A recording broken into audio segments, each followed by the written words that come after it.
प्रसाद मौर्य जिंदाबाद, योगी गोपी केशव प्रसाद जिंदाबाद, केशव प्रसाद मौर्य जिंदाबाद। यदि आप सभी लोग यहाँ पर इतनी बड़ी संख्या में उपस्थित हैं और उत्साहित हैं, और इसमें मैं कहूँ कि आधी आबादी भी उपस्थित है, लगभग आधी संख्या, तो कोई गलत नहीं होगा ऐसे आज कि चौपाल के कार्यक्रम में मंच पर हमारे सरकार में राज्य मंत्री, मेरे सहयोगी, आपके लोकप्रिय विधायक श्री अजीत पाल जी, हमारे इस जिले के अध्यक्ष और जो उत्तर प्रदेश का उच्च सदन है विधान परिषद, उसके सदस्य अविनाश सिंह चौहान जी, हमारी आदरणीय विधायक बहन पूनम संखवार जी, हमारे पूर्व विधायक श्री विनोद कटियार जी, हमारे किसान मोर्चे के राष्ट्रीय पदाधिकारी के नाते साथ में आए श्री राजेश सिंह सेंगर जी, हमारे ब्लॉक प्रमुख श्रीमान राकेश कटियार जी, हमारे अन्य ब्लॉक प्रमुख श्री राहुल तिवारी जी, मोहित दुबे जी, हमारे युवा मोर्चा के साथी में जिले के उपाध्यक्ष अंकुर त्रिपाठी जी, हमारे मंडल अध्यक्ष क्रांतिवीर जी, जिला मंत्री राकेश तिवारी जी, मंडल अध्यक्ष सुमित दिवाकर जी, अखिलेश सिंह जी, इस ग्राम के प्रधान सैयद जमाल अहमद जी, और इस मंडल के यहाँ के अध्यक्ष अजय दीक्षित जी, और यहाँ की जिलाधिकारी, यहाँ के मुख्य विकास अधिकारी, यहाँ की पुलिस अधीक्षक और यहाँ के सभी अधिकारीगण, मैं जानता हूँ यहाँ पार्टी की भी बड़ी संख्या में कार्यकर्ता भी यहाँ पर आए होंगे, ऐसे सभी मेरे कार्यकर्ता साथी, यहाँ बड़ी संख्या में जो माताएं बहनें बैठी हैं, मेरा जहाँ तक अनुमान है अधिकतम इसमें समूह से जुड़ी हुई है। समूह से जुड़ी हो मेरा हाथ उठा के बताओ जो समूह वाली महिलाएं, बहुत अच्छा। आजकल एक अच्छा ये काम हुआ है कि समूह के माध्यम से हमारी माताओं बहनों का सशक्तिकरण, उनके माध्यम से भी अपने परिश्रम से पैसा कमाया जा सके, व्यापार किया जा सके, इस दिशा में एक अच्छा काम प्रदेश में भी देश में भी शुरू हुआ है। कानपुर देहात में एक अलग यूनिक जिसको कहूं, और उसका श्रेय मैं यहाँ के अपने माननीय जनप्रतिनिधियों को, यहाँ के जिलाधिकारी, मुख्य विकास अधिकारी और समूह की सभी बहनों को देना चाहता हूँ कि उन्होंने एक अलग स्वरूप में अभी स्टॉल आप सबके देख रहा था, और स्टॉल देखने के बाद मुझे लगा कि जब कुछ मन में ऐसा हो जाए कि हमें कुछ नया करके दिखाना, तो कितने प्रकार के विषय सामने आ जाते हैं। अभी जब एक बेटी को, यहाँ पे बहन को, यह गांव की गरिमा है, अब उनके अलग अलग क्षेत्र में सरकार के अंदर सेवा का मौका मिला है उनकी प्रतिभा के आधार पर। निश्चित तौर से वो गांव की गरिमा है, गांव की पहचान है, गांव का सम्मान है। यह योजना देहाती मार्ग, जिसको लेकर के अभी हम लोग हाथ पे लिए ना, बहुत थोड़ा सा।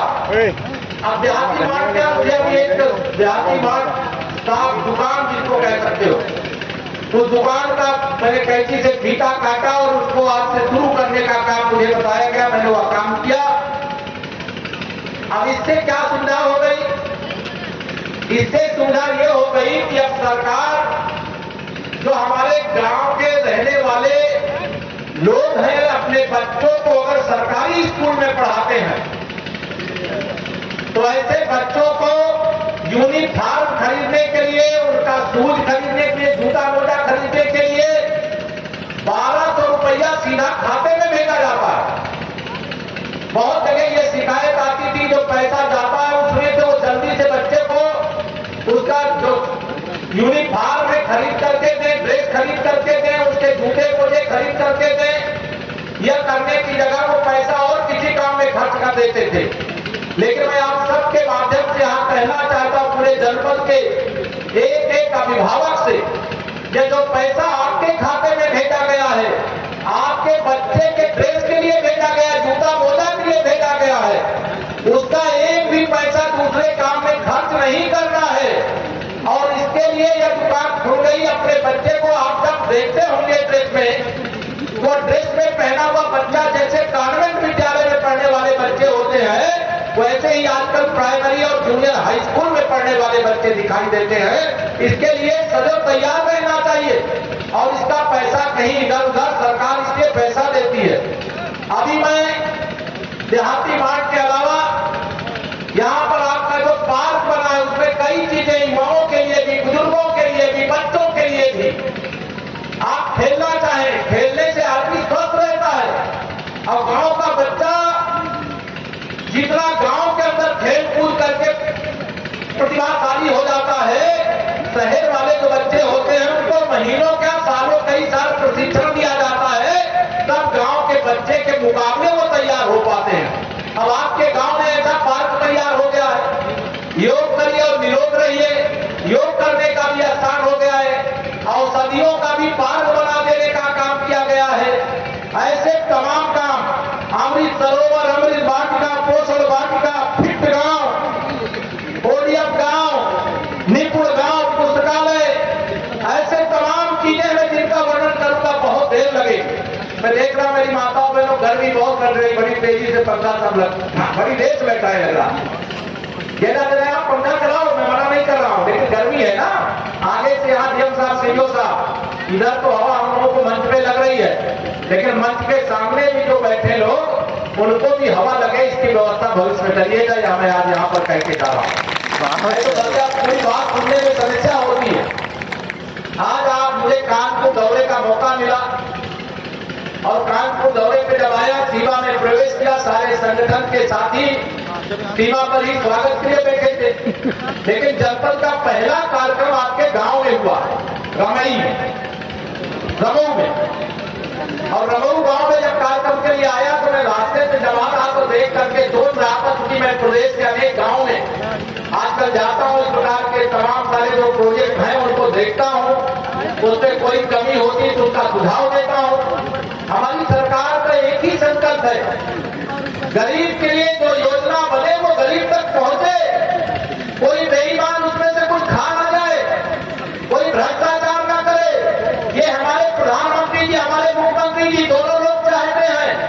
आज आपको अगर प्रधानमंत्री आवास मिला है तो आप नहीं समझ सकते हैं कि माननीय मोदी जी ने कितने बेईमानों को बेईमानी करने से रोक करके आपको घर बनाने का पैसा दिया है।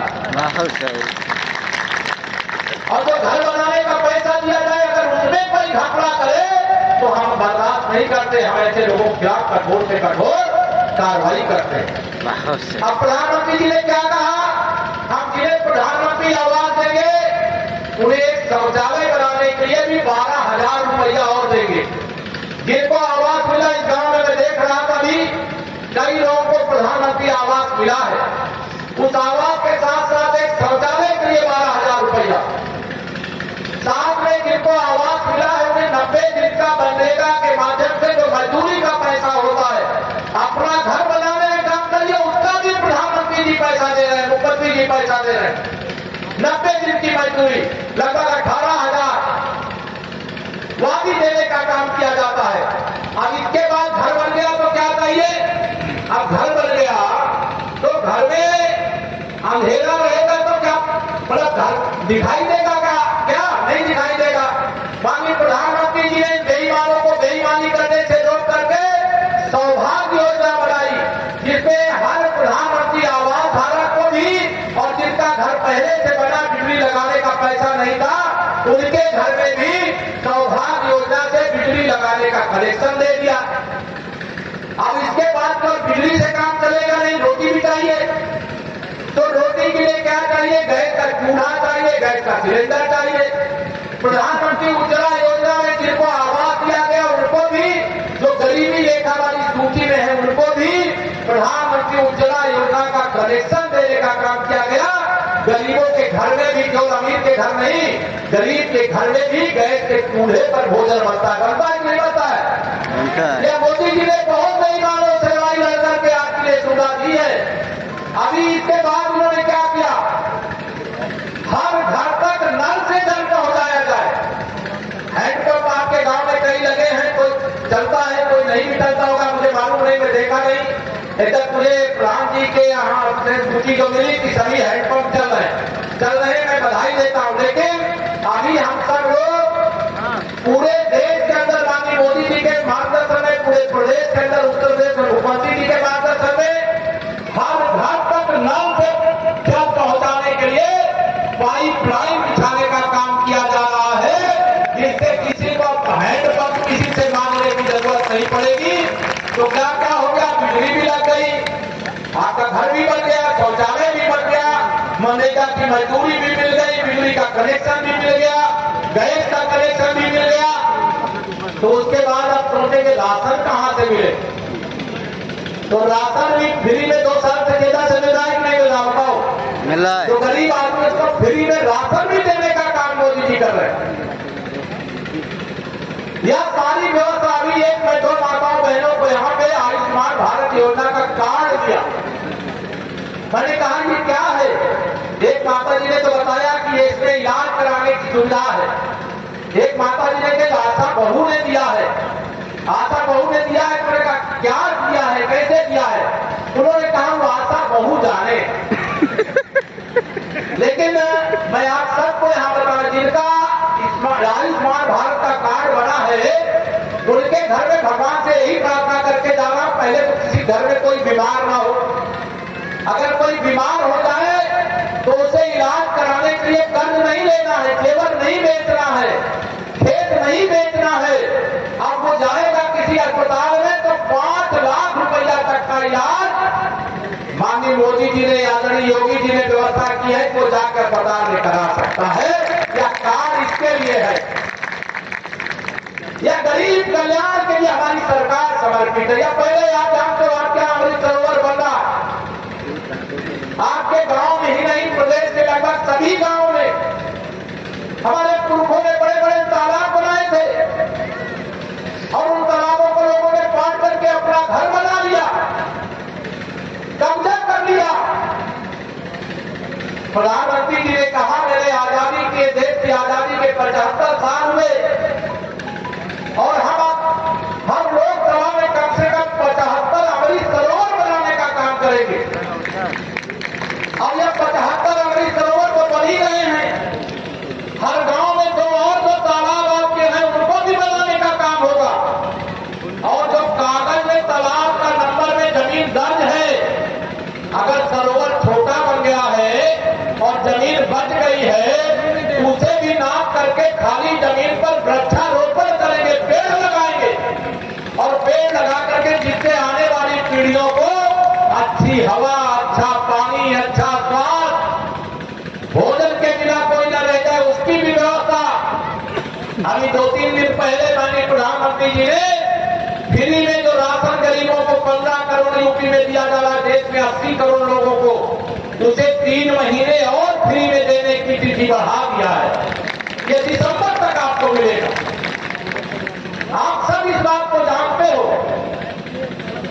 हमारी सरकार भ्रष्टाचार पर लगाम लगाना चाहती है, वो लगाने का लगातार काम कर रही है। गुंडे, अपराधी और माफिया किसी जाति के हो, किसी पार्टी के हो, किसी समुदाय के हो, उनको बख्शा जा रहा है क्या? नहीं, उनको बख्शा नहीं जा रहा है, न बख्शा जाएगा। एक बात यहाँ में सबको, यहाँ पूरे हमारी सरकार का आदेश है कि गरीब को छोड़ेंगे नहीं, छेड़ेंगे नहीं और माफिया को छोड़ेंगे नहीं। जिसने जमीन मकान दुकान सब कब्जा करके बैठा, जैसे उसके पुरखों की जागीर है वो, अगर सरकारी जमीन है तो वो समाज के काम आना चाहिए, गांव शहर के काम आना चाहिए, गांव के हित के लिए काम आना चाहिए। लेकिन 15 साल सपा बसपा की सरकारों में इतने गुंडे, इतने भू माफिया, इतने खनन माफिया, इतने शराब माफिया, इतने लक्कर माफिया पैदा हो गए कि आदरणीय योगी जी के नेतृत्व में हम लोग 66 महीने से काफी कुछ ठीक कर लिए। 15 साल का जो कैंसर का रोग पैदा कर दिया गया था, बेईमानी का, भ्रष्टाचार का, जमीनों पर कब्जा करने का, उस रोग को हम समाप्त करने का काम कर रहे हैं। और जब तक इस रोग से 100% मुक्ति नहीं मिल जाएगी और यह अभियान जारी रहेगा, यह भी मैं आप सबके माध्यम से बता सकता हूं। माननीय प्रधानमंत्री जी कहते हैं, उनको कहते हैं कि मुझे पुरुषों से ज्यादा मेरी माताओं बहनों पर भरोसा। माताओं बहनों पर क्यों भरोसा है? क्योंकि उनको यह लगता है कि कोई काम जो माताओं बहनों के जिम्मे रखा गया, उसमें अगर 100 में से 100 नंबर लाना है तो 110 लाना, तो 110 नंबर लाने को तैयार रहते हैं। प्रधानमंत्री जी माताओं बहनों आप पर बहुत भरोसा करते हैं, इसलिए उन्होंने कहा महिलाओं का सशक्तिकरण करेंगे। पुरुष कमाते हैं बहुत अच्छा है, लेकिन महिलाएं भी अब कमाएंगी और घर के पुरुष और महिला दोनों मिलकर के कमाएंगे तो परिवार गरीबी रेखा से बाहर निकल करके और वहां सब जैसे सब अमीर लोगों का जीवन है, संपन्न लोगों का जीवन है, उस प्रकार का जीवन जीने का उनको अवसर मिलेगा। इसी के लिए आपके गांव में कोई बीसी सखी होगी, कोई बैंक सखी होगी, कोई विद्युत सखी होगी, कोई महिला बैंक होगी, कोई सामुदायिक शौचालय का संचालन कर रही होगी, कोई अभी आपने देखा आपके गांव की कितनी बेटियां पढ़ लिख करके आगे बढ़ी। और आज जिले में कितनी खुशी की बात है कि 3 तो अधिकारी जिला लेवल के जो मुख्य रूप से होते हैं, डीएम भी, जो जिलाधिकारी वो भी महिला है, जो यहाँ की पुलिस अधिकारी है जिले की वह भी महिला है, जो यहाँ की सीडीओ मुख्य विकास अधिकारी वो भी महिला है। अभी एक महिला वीडियो भी मुझे मिली कि वहां भी मतलब महिला सशक्तिकरण सरकार के क्षेत्र में भी और समाज के अंदर भी लगातार करने का काम। हमारी एक महिला विधायक भी बहन बैठी हुई है, सोचे कि मेरा नाम ही नहीं ले रहे। तो महिला सशक्तिकरण का काम तीव्र गति से आगे चला। गुंडों और अपराधियों के खिलाफ कठोर से कठोर कार्रवाई हो रही, गरीबी के खिलाफ एक निर्णायक जंग शुरू हो गई है और इस लड़ाई के मार्ग में थोड़ी बहुत बाधा नहीं है। जब भी कहीं छापा पड़ता है, चाहे वो कांग्रेस वाले हो, चाहे समाजवादी पार्टी वाले हो, चाहे बहुजन समाज पार्टी वाले हो, चाहे टीएमसी वाले हो, चाहे कोई भी राजनीतिक दल जिसने बेईमानी किया है, माननीय प्रधानमंत्री मोदी जी ने कहा है मैं न खाऊंगा और न खाने दूंगा, और जिसने भी मेरे देश को, मेरे गरीबों, किसानों, मजदूरों को लूटा है उसको भी वसूल करके गरीब कल्याण की योजनाएं बना करके उनके जीवन को खुशहाल बनाने के लिए खर्च कर देने का काम करें। अब इससे सारे विरोधी बड़े मोदी जी से नाराज हैं। आप लोग तो नाराज नहीं हो? दोनों हाथ उठा कर आप लोग नाराज तो नहीं हो?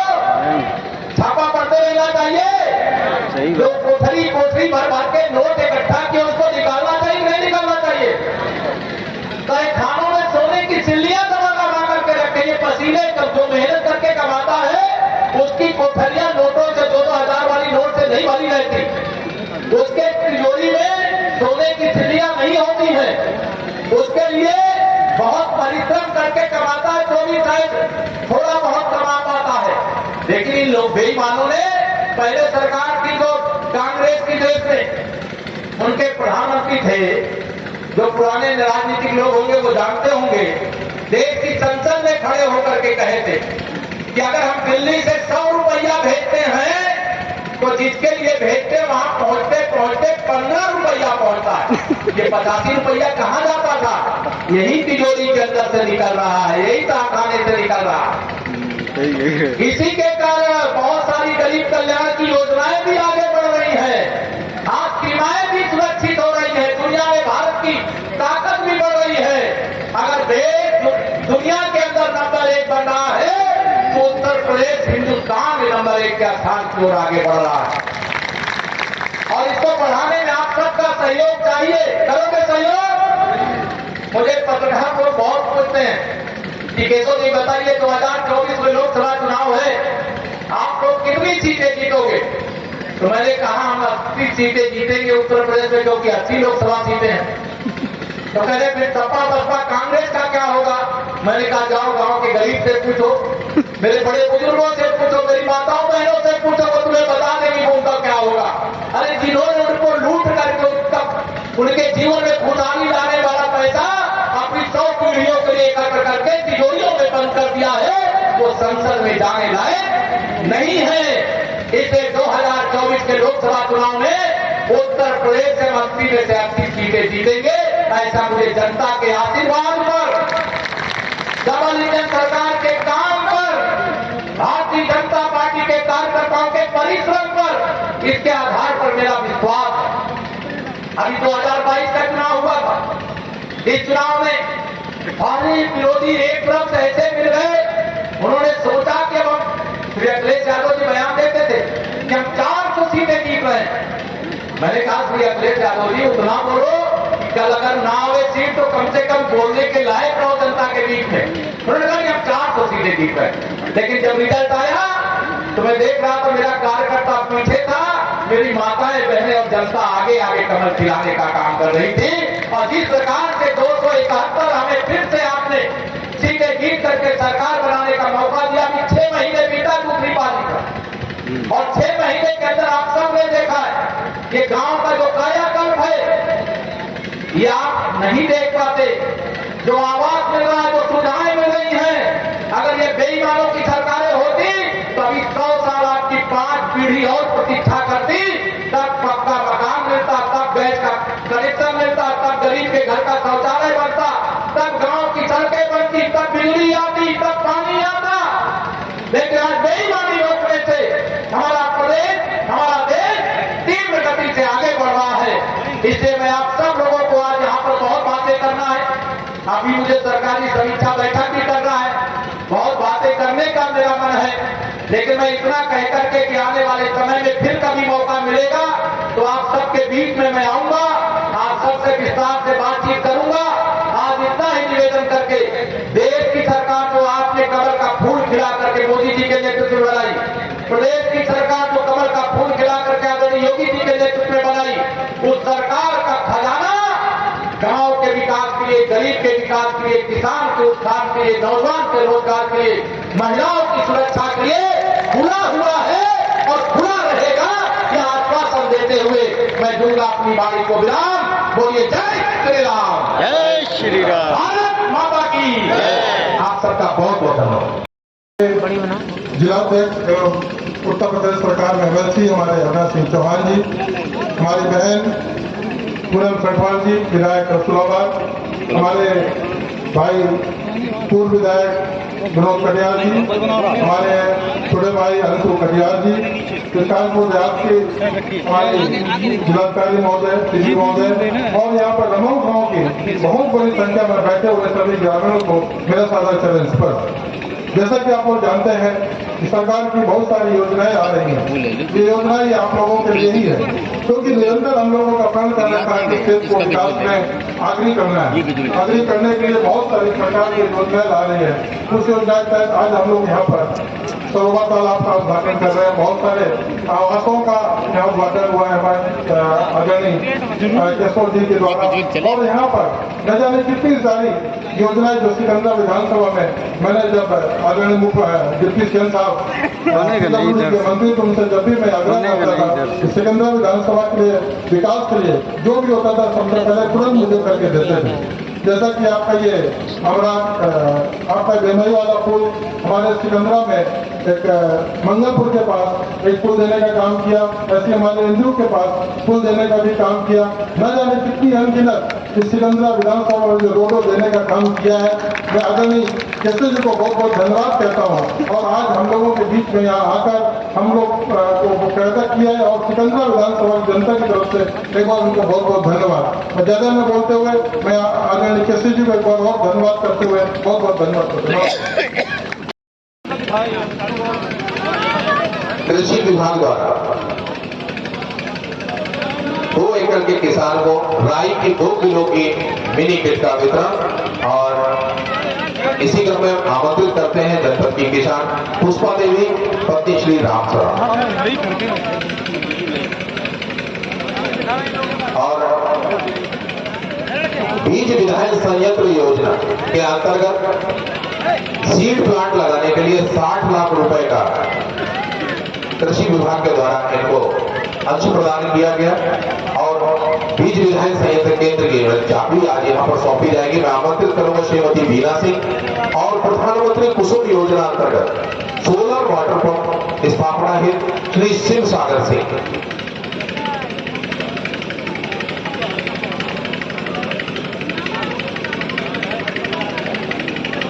बच्चे सौरभ सिंह और ऋषभ गौतम बच्चे आ गए हैं शायद मंच पर, उनको बुलाया गया। यूनिफॉर्म उन्हें यहाँ से भेंट की जाएगी।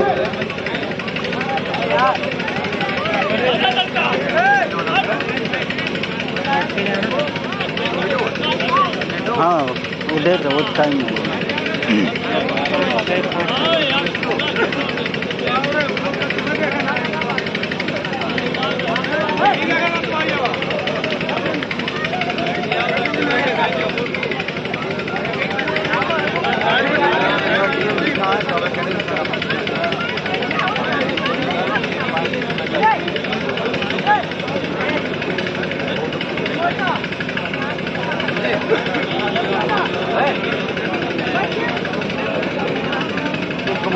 कृषि विभाग द्वारा लाभार्थी श्रीमती पुष्पा देवी, श्रीमती बीना सिंह और श्री शिव सागर सिंह। इसी तरीके से स्वास्थ्य विभाग द्वारा आयुष्मान कार्ड का वितरण लाभार्थी श्री सुदामा और श्रीमती शांति, स्वास्थ्य विभाग के लाभार्थी आयुष्मान कार्ड के लिए।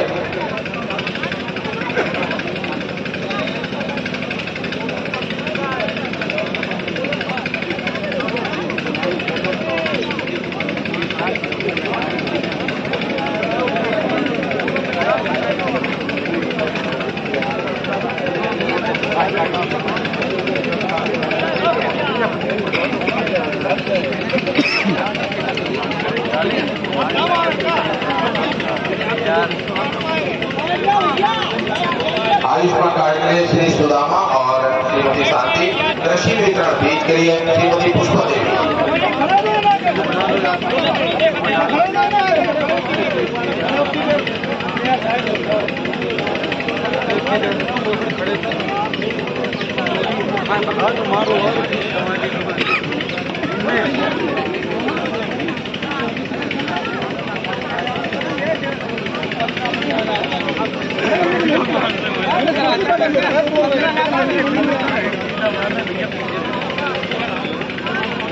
आयुष्मान कार्ड योजना से स्वास्थ्य विभाग पर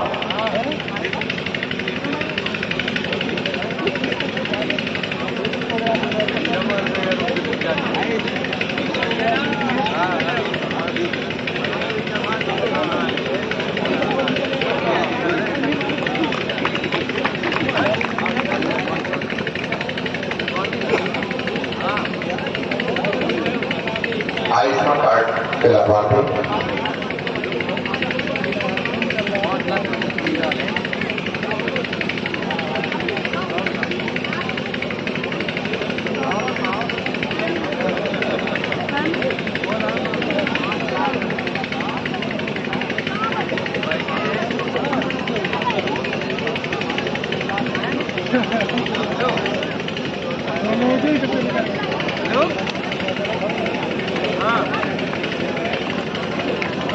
सभी लाभार्थीगणों को अपने कर्तव्यों से सम्मानित, प्रतीकात्मक रूप से सम्मानित करने वाला अनुरोध अपने स्थान आसन ग्रहण करें और बारी आती है सबसे जोड़ने की।